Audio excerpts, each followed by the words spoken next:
It's the Opperman Report. And now, here is investigator Ed Opperman. Okay, welcome to the Opperman Report. I'm your host, Private Investigator Ed Opperman. You can find me at Opperman Investigations and Digital Forensic Consulting, either through my website, emailrevealer.com, or you could just email me at oppermaninvestigations@gmail.com. If you like our show, be sure and check out our Patreon, Opperman Report Patreon, where we put exclusive content up there every Saturday night. And, of course, our archives are always free. You go to Spreaker.com, you can find the show for free, and there's a chat room in there. You get an email notification anytime we put up new content. I got for you today an incredibly fascinating story that you think you know. You think you heard of this story, but there's so much more to it. We have Ohio attorney Rocky Ratliff, who's the attorney for 30-some plaintiffs in a lawsuit against Ohio State University for decades of sexual abuse that went on at this university. Mr. Ratliff, are you there? Yes, I am. Thank you so Thanks much for having me on. Thank you. Yeah, just to clarify that, I am an attorney here in Ohio. I've been licensed since 2012.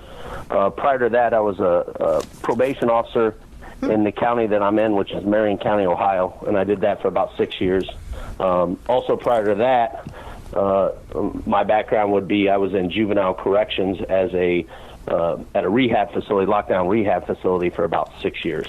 So that I have a background in criminal law, basically. But our firm here in Marion, I guess I'm in a unique situation as an attorney. I'm in with my father, who's been an attorney for about 42 years, and two other individuals, one of them being my brother, who also wrestled at Ohio State after me and was an All-American at Ohio State. So I have a unique situation in this case as I'm an attorney for 46 guys at Ohio State, and I have my own individual case, which my father represents me in against Ohio State because I was an athlete, former athlete at Ohio State. So, you know, I have a unique thing in this case because I was a former athlete there as well as an attorney. And you're also a survivor of Dr. Strauss? Yes. Basically, my wrestling career from high school, I went to a university, Hofstra University, for 2 years. I was a scholarship athlete there for 2 years, a starter. They fired our coach, so there was about 5 guys from Ohio that then transferred back. Me and my suite mate actually transferred back to Ohio State, one of the schools I was looking at when I originally left. So I wrestled at Ohio State from 95 to 97, and Dr. Strauss would have been let go ultimately in 98, but around there he stopped being, at some point in time, and while I was there, he stopped being our treating physician, if you will. Oh, well, that's good news, at least, yeah. Well, explain to us what's the basis for this litigation. What went on at OSU?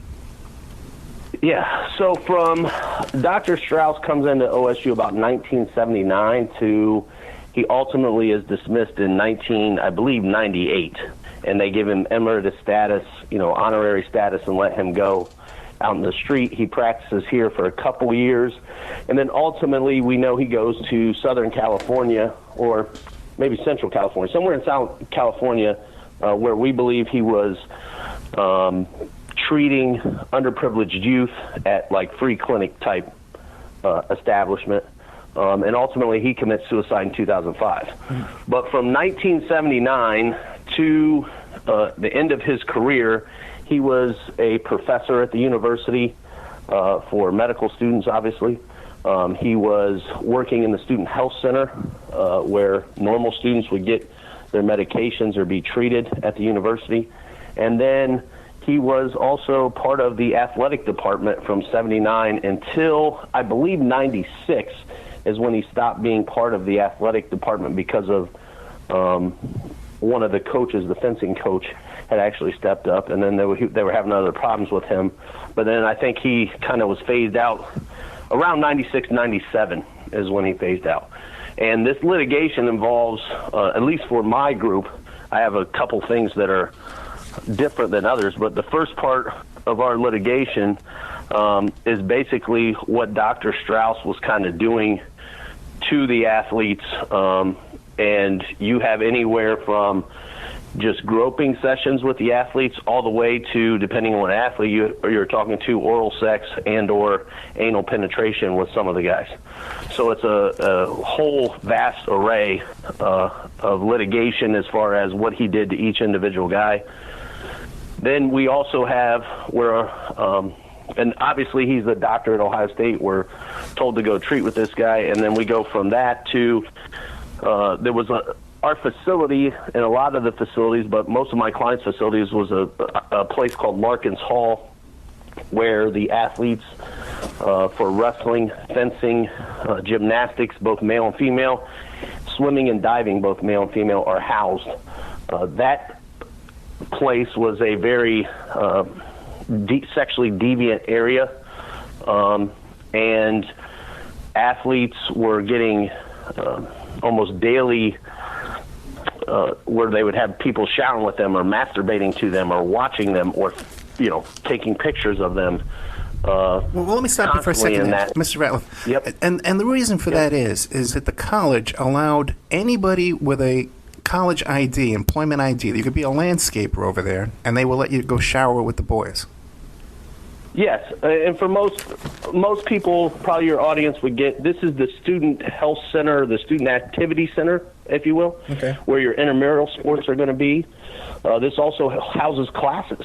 This building had classes, especially in the physical education department. So this building is ran by, I believe, the Department of Physical Education, which is under the education wing of Ohio State. So this was not an athletic facility. This was a huge facility, I think 3 or 4 stories. I mean, it had been around forever, but it would have your intramural basketball courts, and if you were going to get on a treadmill, you would be there. To get into this facility, it was monitored. You would need a student ID, and you would have to be a student or an employee or a staff member at The Ohio State University. So this is the people that are able to use this facility. That's where, a lot of the stuff, I think, where guys were really complaining to the university was under this, that they put us in an environment that had this kind of sexual deviancy. Well, and then the last describe part of what the sexual deviancy was? It's a lot of it, but on a daily basis, or at least an every other day basis, a wrestler would come in, you would go into your locker room, which was separate from everywhere. So we had a separate locker room, but we shared the bathrooms, the shower facilities, and a sauna. So for wrestlers, obviously cutting weight, we use the sauna quite a bit with the rest of the facility. So we had a separate locker room where we would change, we would come out, go to our practice, and then we would come back. Once you came back in the sport of wrestling, taking showers, they want you to do that immediately because the infection you can get from the wrestling mat or touching other guys that might be infected with skin diseases such as ringworm or impetigo or herpes or something like that. So it was very important that wrestlers shower right after their practice. When we would come down to shower, you obviously go into your locker room, you get undressed, and you get your towel on, and then you would go take a shower. Now, this is a public shower, an open shower. You would have guys that would come in that would sit there and masturbate to you. I mean, they would actually be erect and sit there and lather up and just start looking at you and start openly masturbating in the shower. Or you could find them in the stalls that if you open the door to, like a restroom stall, you could then see into the shower. So they would crack doors of that to watch you. They would come by, take pictures. There would be people that would just openly rub themselves in front of us. I mean, that's the stuff we're talking about. Plus, there was always guys being caught, and it was usually guy on guy. I mean, they've caught people in our wrestling room when I was there having sex, people outside in the bathroom outside the wrestling room having sex where we practiced, people in the stairwell that led to, it was a private stairwell that led to our wrestling room having sex. That's the kind of things that we're talking about. And you made efforts to kind of change the time of the practices so that it wouldn't attract these men, right? But they would find that anyway. Yeah, we were constantly doing anything we could to, the coaches were, So the coaches would say, hey, we're going to move practice times in the hopes to not have this around. These efforts to not be around these guys or to get separate facilities, as far as we can tell, we're being told by our coaches, hey, we're trying to get out of here because this is a terrible environment for training for you guys. We're trying to go to other facilities. And we're changing practice times to hopefully then the crowd, so to speak, that show up. It was about 10 guys, 6 to 10 guys every day showing up to do these kind of activities aren't around us. The problem is once we changed it, somehow they knew we changed it, and it would go right back to what it was. So it wouldn't matter what time we had our practices. These guys would constantly show up. Now, what about fist fights? That was the life at Larkin's Hall. Were any fist fights would break out or anything like that? Well, you were told, or you knew, I guess, and they actually had meetings. I think there was in the complaint there would be meetings, in our complaint that we alleged, there was a meeting, especially in '93, where guys were so outraged they were about to the point of fighting, okay? Physically fighting. This wasn't like, these aren't guys that you would think, they're not physically imposing guys. Most of these guys are older. We thought were either staff members or professors at the university. So the fact of a young wrestler like ourselves, like prevailing in a fight was never a question. It's just whether you're going to do it and get in trouble by the university. There was a meeting held at least in 1993 where some of my clients were told by the then head coach that, hey, if you touch anyone, you yell, you touch, you grab them, any kind of fights, you're out of here, you're off this team, you're out of the university, and we're not going to sign a release so you can go wrestle anywhere else. So you pretty much got to take it. Now, the guys obviously objected to that and said, well, who's protecting us? And the coach just let us know, or let them know at the time, that, hey, you're there. That's what you're doing. And who were those two coaches that ran that meeting? Well, at that meeting would have been head coach Russ Hellickson, assistant coach Jim Jordan, and assistant coach Mark Coleman. Assistant coach Jim Jordan. Is that the same Jim Jordan, Representative Jim Jordan? Yeah, that would be the 4th District Congressman Jim Jordan. Wears those short sleeve shirts all the time and doesn't wear a jacket and likes to badger people. I don't know if it's short sleeve. I think he rolls his sleeves up to look like the hardworking man that he has there. Right. But that's his image. But that was known. But it was also known that if you potentially grab one of these guys, I mean, you're just going to be in trouble. Yeah, you're going to lose your scholarship. Be yelling to. Yeah, guys would constantly be cursing at these guys, really, or saying, "What are you looking at?" with some explicit language there, like, "What the hell are you looking at?" And then just keep going and going. And then sometimes the guys would leave, sometimes they wouldn't. But it was daily. They were trying to come in and have a peep show or watch us. And it was very disturbing for anybody at that time because we would just. The rigors of the sport, you're tired, you're hurt half the time, and these guys are constantly coming in just to basically watch you. It was just very disturbing. Yeah, constantly trying to make weight, too, always trying to lose weight and stuff. We're losing weight. Yeah. Brutal, yeah. Now, your lawsuit involves 46 guys, 46 students, but there's another lawsuit that involves how many other students? Yeah, so currently, and I get this all the time where I got people that think that Ohio State did settle, but they settled with approximately about 30-some% of the claimants, so that would be 162 that they settled with. My lawsuit has 46 plus my own, so 47 are with me. There's another 100 and approximately 5 guys with a firm. Multiple attorneys are in that. The lead attorney is named by Rex Sharp. He's out of Kansas. And there's a couple guys in there that I know, Steve Etsy and Robert Allard. Steve Etsy is, I know, involved in the Michigan or the state up north lawsuits that they have with their doctor that was pretty much doing the same thing.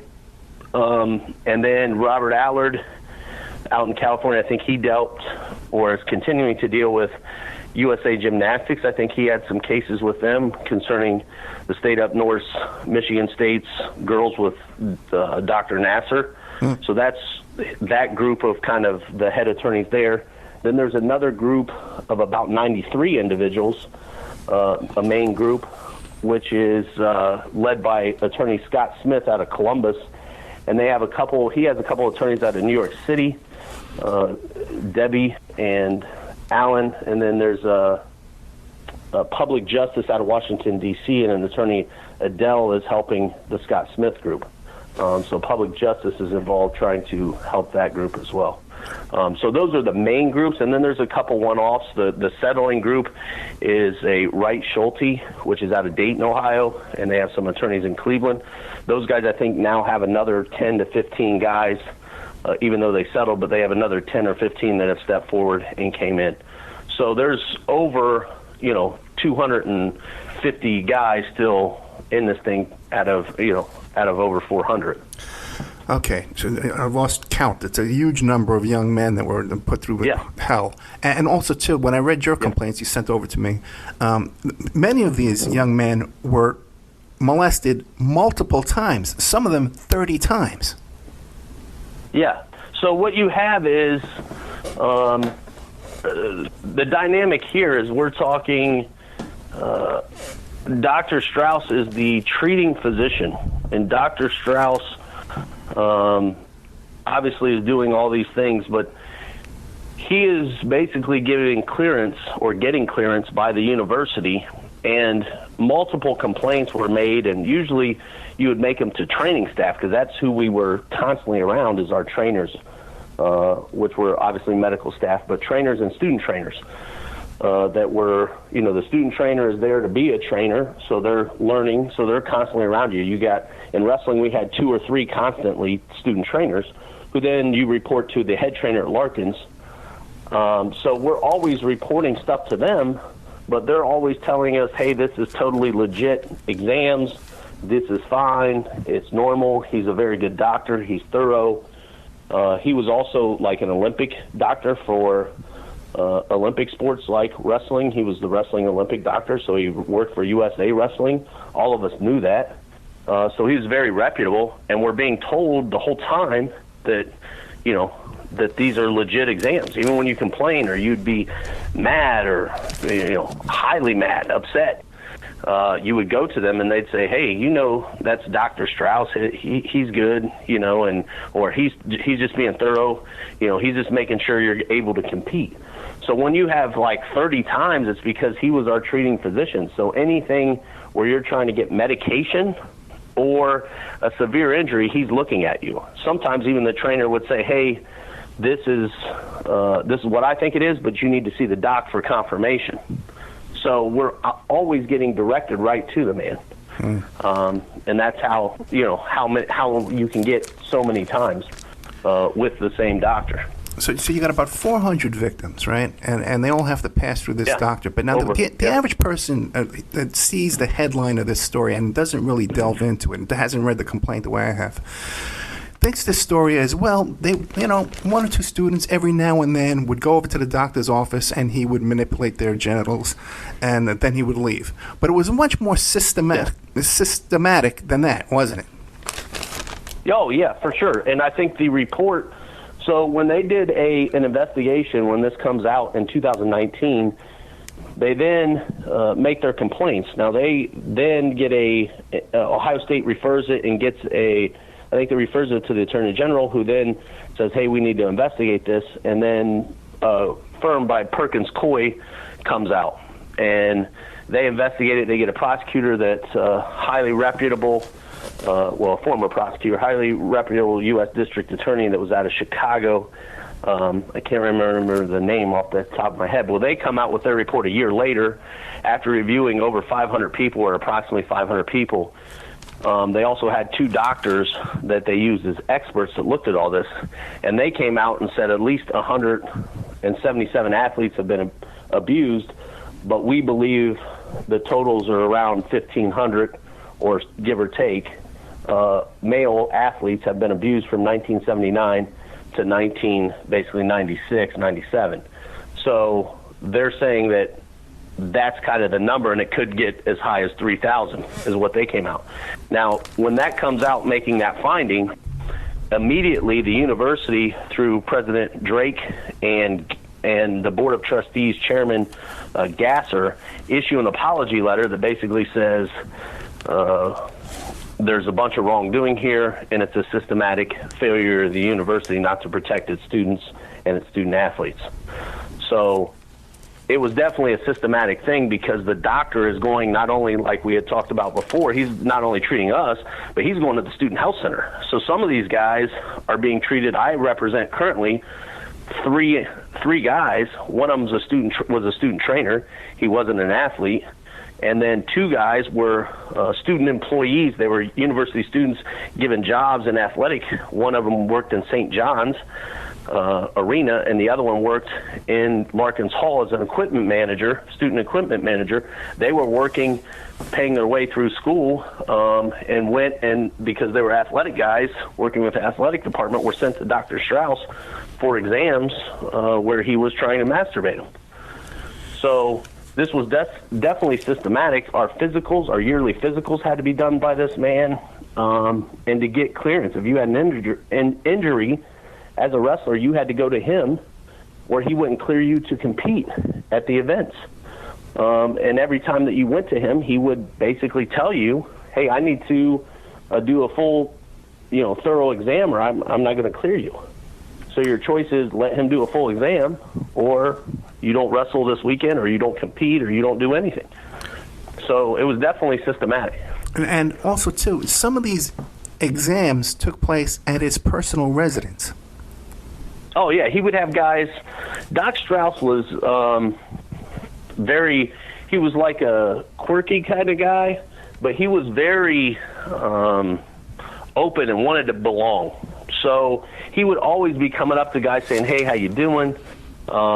He was always giving us his card. If you had an injury, he'd give you a card and say, if you need anything, call me, even if it's at my residence. And at the time, looking back, that's kind of crazy, and most guys didn't take advantage of that. Some guys did. Most guys didn't. But the training staff at Ohio State, him being ultimately on top, but I would have student trainers come in at 6 in the morning if I needed to rehab my ankle. I almost thought I broke it, had a high ankle sprain.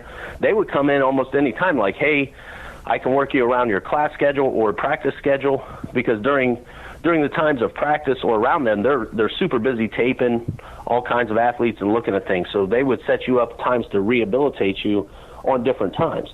So they were very open to that. Different times, or I'll come in later, or come in early to help you. Now Strauss went above and beyond that, and he would even ask guys to come to his house. So I have at least 3 individuals, probably more, now that I'm thinking about 4 or 5 probably, that went to his house where he was trying to manipulate and masturbate guys at his house. And besides this activity under the pretext of a physical doctor's examination, he would also invite them to dinner and lunch. And oh, yeah. That was constant. He would, try to say, I had one guy, I laughed at his story when he told me, because at the beginning of every year, the NCAA has a ton of rules about not taking extra benefits. So we'd have to attend these meetings. And when I say meetings, I'm talking like 8 hours of meetings. So you're in these meetings talking about what you can and can't do as an amateur athlete on benefits from, let's say, donors, if they try to approach you and try to get you to take money, or an agent, how you're to get out of that situation.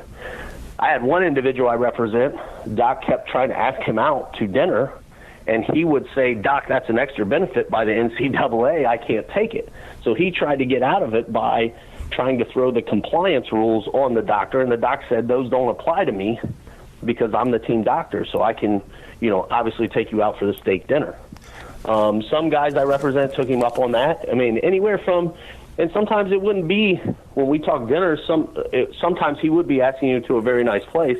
Other times it'd just be like, hey, you want to go grab a bite at Wendy's.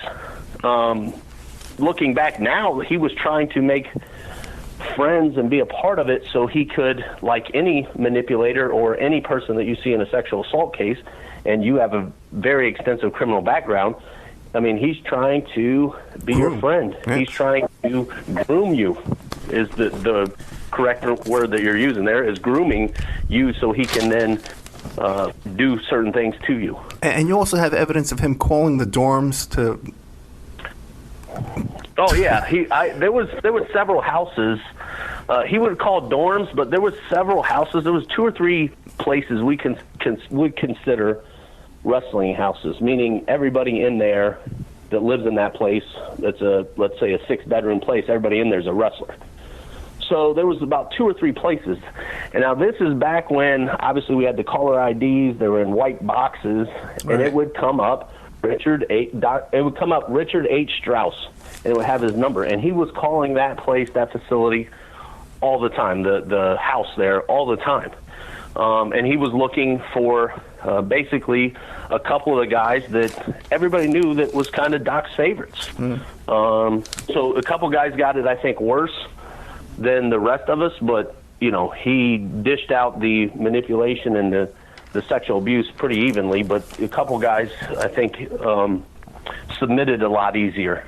So he would constantly call for those individuals. And also, too, he would offer to help the young men with their modeling careers.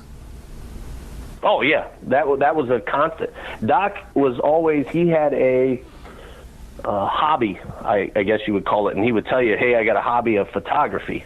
Why don't you let me, after an exam, I mean, this is stuff he's saying to you during exams, oh, you have a nice physique, and can we take some pictures, because that's a hobby of mine. Obviously, I'm a doctor, it's the human body, but it's a hobby of mine, and I've had people sign on to modeling careers. Now, one of our teammates, that is not my client, but one of our teammates got a big-time modeling career. I don't know, I think Doc had some stuff to do with it, but did get a big-time modeling career, and everybody knows about it on the team. So he would use that to try to get you to take pictures and for him. And these would be very provocative, you know, take your shirt off, you know, kind of in your skimpies. Sometimes, hey, totally nude, because that's what they want type pictures. He would also show up to facilities and practice facilities with his camera and just start shooting guys. Like as you're like naked weighing in, he's got a camera just shooting things. As you're preparing for practice, you know, I got a hockey guy that was half dressed, putting on his skates like he's got his bottom half on, and Doc's over there shooting pictures and telling him what great pictures he got of him. And then, hey, once I get these developed, I'll give you copies of these. But he actually had trouble getting them developed, didn't he?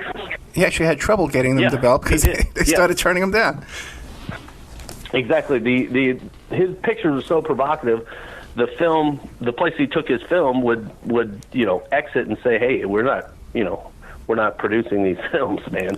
This is not right, you know. We're going to have to take we're going to have to take a commercial break, but just to get the gist of this, we're talking about close to 3,000 young men that were affected by this negatively. Many coaches and staff were aware of this. The neighborhood knew that this was a place to go for this kind of activity and go to the stairwells and loiter around the bathroom and stuff like that.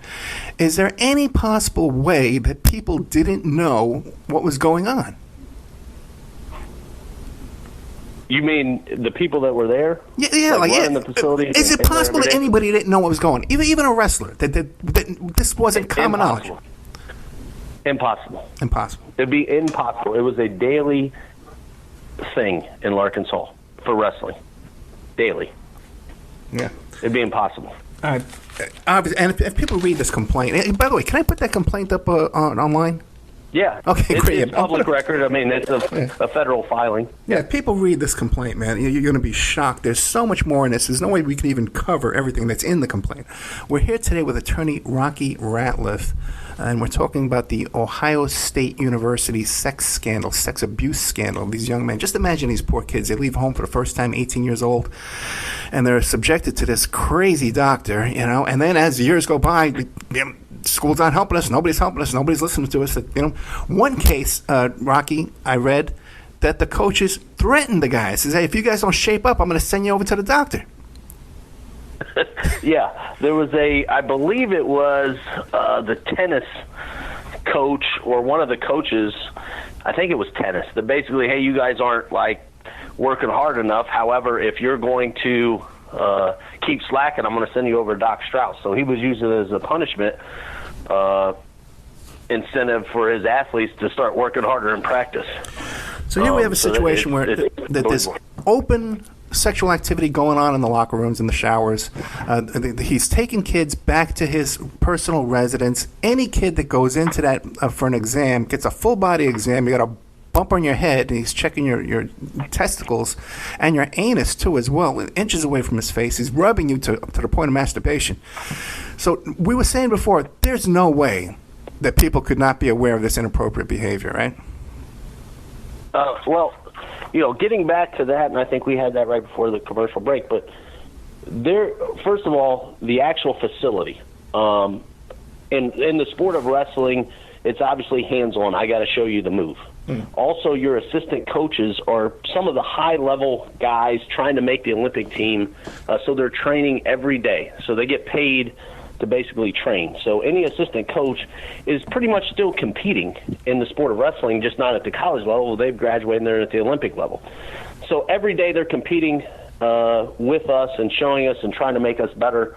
And they're coming down and getting the same treatment because they're showering the same way we are. So they're in there with these creeps all over, seeing the sexual deviancy. Also, you would have guys complaining all the time. For instance, as I'm getting dressed, a guy would probably, we would get dressed. We would be, hey, do you want to go grab a bite to eat? And the guy would say, hey, I got to go see Doc Strauss. A guy would say, hey, watch your testicles.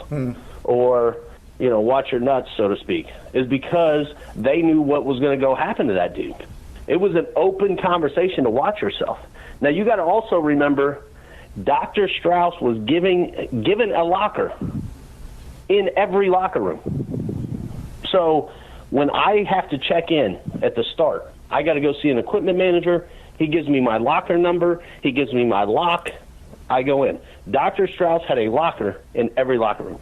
Dr. Strauss would hurry up with exams so he could come into the locker room, get naked, shower with us, watch us, excessively lather himself to us. And then he would come back into that same locker room, and then what I call padding off. He would take his towel and pad off.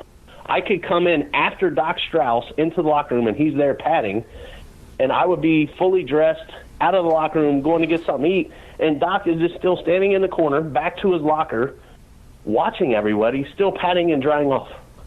You would come to the locker room sometimes, and Doc Strauss would be reading, let's say, the Ohio State Lantern or the New York Times, fully naked, sitting there waiting for guys to come in. And you got to remember, his locker is several lockers, maybe 3 or 4, from the entire coaching staff of the wrestling team. So they have to see, when I say it's impossible, they're seeing the same things we do. This guy is in there every day. You have to remember, Doc Strauss, like I told you, the coaches are actually working out with us. The coaches are sweaty from the sport of wrestling. Doc Strauss isn't working out with us.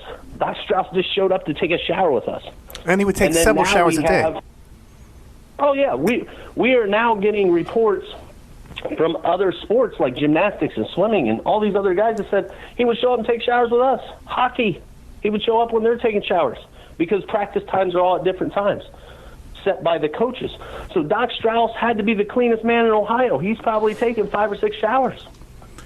And this is all after the fact. We didn't have this knowledge as wrestlers. We just thought it was us. But now, once this case comes out and we're sharing with everybody else, I did not know he had a locker in every sports locker room. How could you have a man that is so obviously a sexual predator and the college do nothing about it? What was their motivation to let him get away with this?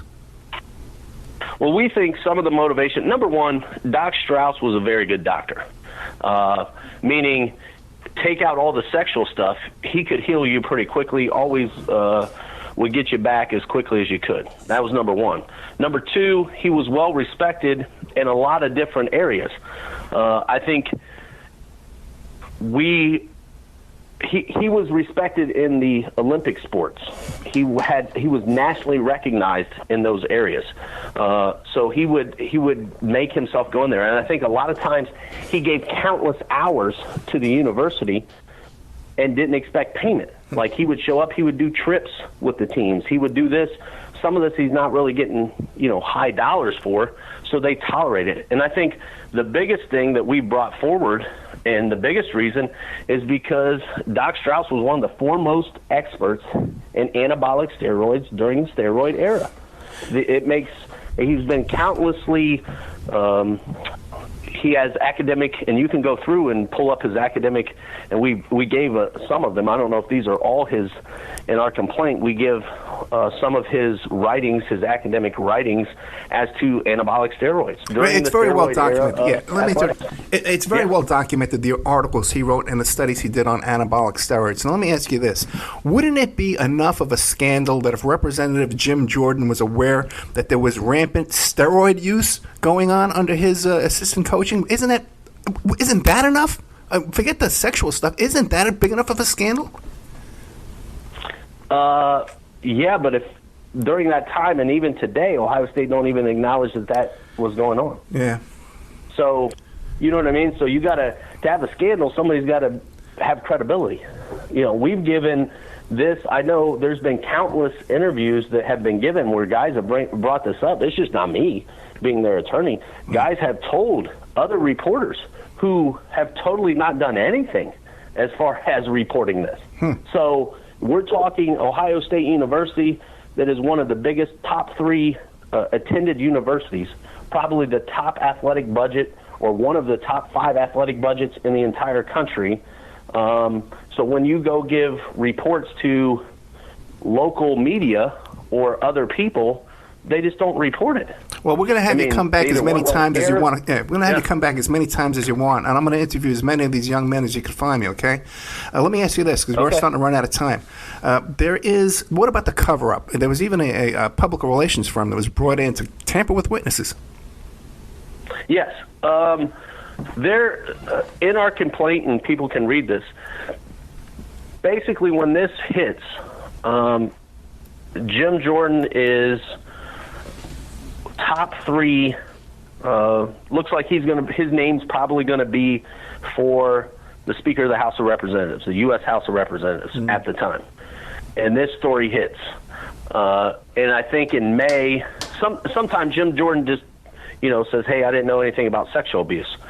Well, they get one of the whistleblower back in, and he says he absolutely knew about it because, like I just explained, it's impossible to know that this stuff is not going on. Guys talk about it all the time. At that point in time, Jim's kind of, it's well documented, he hired a PR firm that is starting to call guys and say, hey, can you basically tell that Jim Jordan didn't know about this? There's no way Jim would know. And they're, trying to get wrestlers. So this totally divided the wrestling community because you have to either stick up for your former assistant coach and say he didn't know, or you have to tell the truth about sexual abuse, anabolic steroids, and everything that happened at the university you love. That's what they did to guys. They put them in 2 camps. So this PR firm goes around and it tries to set up people to say and give statements that says Jim Jordan didn't know, and pressured guys to give those statements. So we don't know the extent truly of how bad Doc Strauss's sexual abuse is because we have guys trying to stick up for their assistant coach, a guy that they love. And that's where it's been totally divided in the wrestling community. Yeah, the relationship with the university. Yeah, the relationship with your coaches is very. Yeah. Oh, it's destroyed. Yeah. I mean, quite honestly, it's destroyed. So guys that brought us into the university to tell us to stick up for the weak, or that would always say have a voice. I mean, these are the lessons that our head coach Russ Hellickson and Jim Jordan.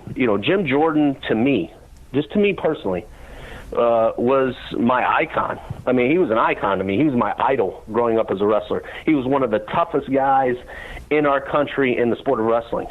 So many stories about Jim as an assistant coach could destroy the entire lineup of the Ohio State wrestling team because that's how good Jim Jordan was. He was one of our top guys. He was like 1 or 2, depending on the day, of our Olympians. So Jim Jordan, to me, is a total icon of the sport.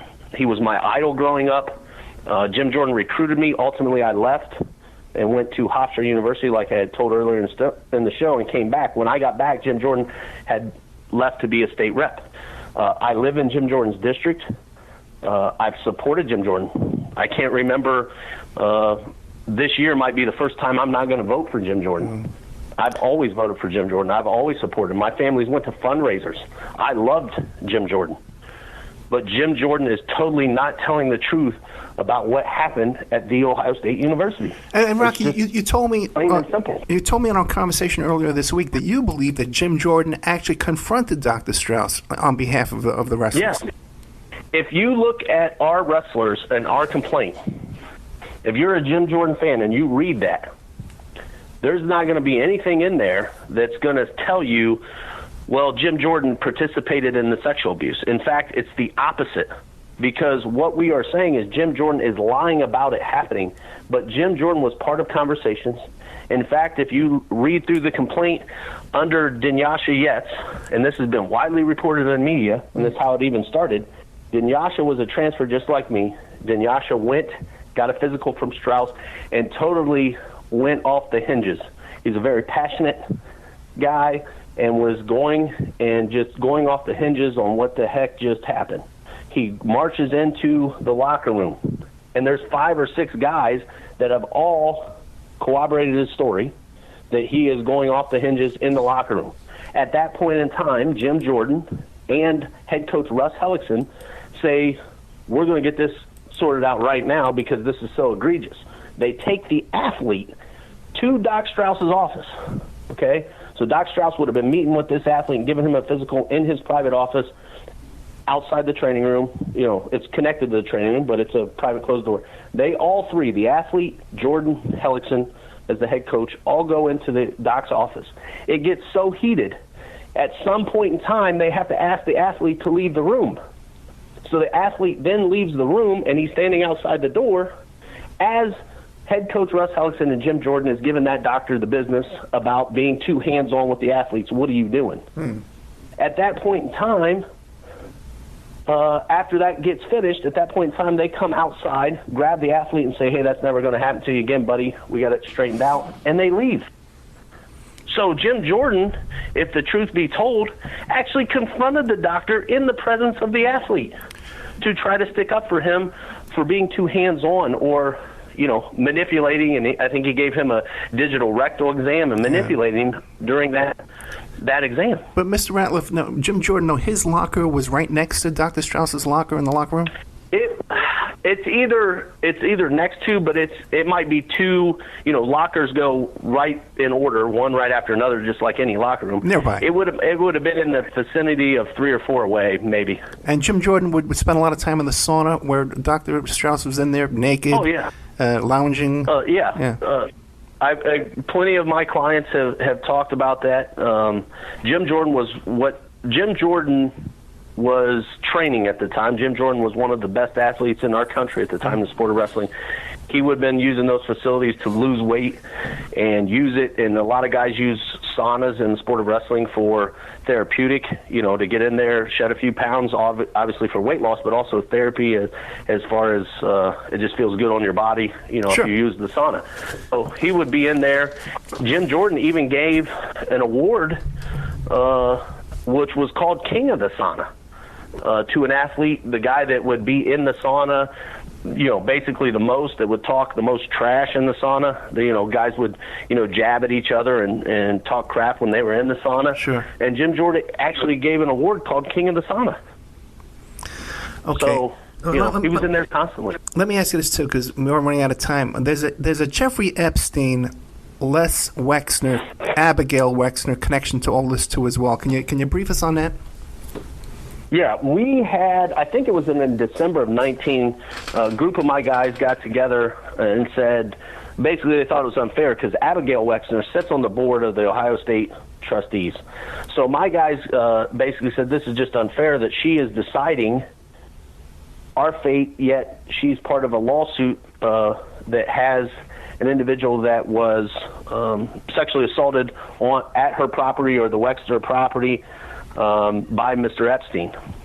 So we asked them to look into that, like, how can she sit in judgment of us in this case if she's got her own sexual assault problems going on? So we asked them to look into both Les and Abigail Wexner for the ties to Jeffrey Epstein and this lady's story. As sexual survivors, she's out fighting her own fight, so we asked them to step forward, the university and these different agencies, to ask for that. Now, the university at some point in time did find that Jeffrey Epstein, in their accounting, had gave, we think it's more, but the accounting showed over $300,000 that the university returned to the Ohio Attorney General's office to fight sex trafficking that was, quote-unquote, Epstein-donated money. But there's no doubt that Epstein and Wexner have donated vast amounts of money to the university. I mean, that's easy. Wexner's name is on several buildings, including the medical center, the football field, training facility, all that stuff. The medical center where Dr. Strauss has an office. He would go over there occasionally. Okay. Dr. Strauss mainly was in Larkins, but he would go over there occasionally for football guys. I mean, no doubt about that. And so Lex Wexner, he's still on the trustee as well? He is not any longer. His wife, though, Abigail, is the, I think her title would be vice chair of the board of trustees, but she is the second in command, so to speak, of the university board of trustees. We're just about out of time. What would you like to leave us with in all this? Well, I think, quite honestly, most of my guys were injured more than or abused more than the guys that are still or that settle, because I get a lot of guys that think that this case is over, and it's not. For a lot of guys, there's a lot of pain still going on. But I think the most important thing that any one of us would want anyone to know, because a lot of our guys talk about maybe in a far off place or some small town somewhere like most of us are from, that an 8-year-old or a 10-year-old boy is going to get his first physical. So we're hoping that just because it's male, because this is the biggest male sexual abuse scandal at any university level, just because it's a male, it can't happen. So we're part of what we consider the Me Too movement, that if you see something, you need to say something, or something's off, hopefully that kid will get heard. I mean, that's our biggest thing that we want, is to bring light to this. And we've obviously sued the university for damages, but we're asking that there's a ton of education. And for the first time, hospitals, at least in the area of Ohio, have started asking little boys for the first time, has anybody inappropriately touched you? They had that question. The social workers at the hospital had those questions for little girls, but have never asked that for little boys. So for the first time, they're starting to ask that. Social workers are being trained in Central Ohio to start asking little boys, has a doctor ever inappropriately touched you, or anybody else, an athletic coach, and ever touched you? So we're hoping to have some of those changes, and we still want Ohio State to hear us. They're still not really paying attention. You got to remember, Ohio State settled with these guys and have taken a hardline stance to settle. So they have admitted their abuse to us. They said it was a systematic failure, but here's your money. If you don't like this amount, basically just get out of here then. And they've filed to dismiss us at this point in time. We want people to help us. They're trying to throw us out of court right now is the big thing. Well, how can people help you? What can they do? Well, I think they can call, the Ohio State Attorney General, because his office has got special counsel trying to throw us out of court. So, or they could call any of the Ohio legislatures, because there was a bill that actually never made it out of committee. They had one person talk out about it. They had 6 meetings on it, and the Ohio legislature never sent it to the floor, ever. Yet the Ohio Attorney General and the governor, they talk about how disgusting it is, and criminally we need to have a statute limitation period for rape that are lifetime, but they're asking that Ohio State be, to dismiss all of us out of court and not really do that civilly. So it's unfathomable to me that criminally you could be charged forever, but a statute limitation for sexual abuse would only be a couple of years. Yeah, and many states, they've changed that too. They've made it. Oh yeah, yeah. They've been made it more liberal. The state up north, the state up north for me changed it. Pennsylvania changed it. California changed it. Yeah. New York changed it. all these guys have taken these actions, and Ohio State wants to do nothing. Ohio wants to do nothing as a state. It's amazing. Yeah, maybe two people can call or write Representative Jim Jordan's office and ask him to do the right thing and speak out and call for a just settlement for these victims. And, no hard feeling. Yeah, and for all intents and purposes, my guys would have said Jim did it then. He's just not doing it now. We feel abandoned by him, and it hurts. It really does, because all of us love Jim Jordan. All of us thought he was our friend. He was our coach. He was a clinician around here. He's still around here. And it really hurts. We all feel abandoned. So hopefully, he eventually does the right thing and tells the truth. Rocky Ratliff, thank you so much. Feel free. Anything new comes up in this case, I'll put you right on the air. And any of these young men who you think would be a good guest on the show to describe their experience with this Dr. Strauss and what went on in that locker room, please send them my way. Yes, I will. Thank you so much, Rocky. Thanks for having me. Good night. Yep, take care.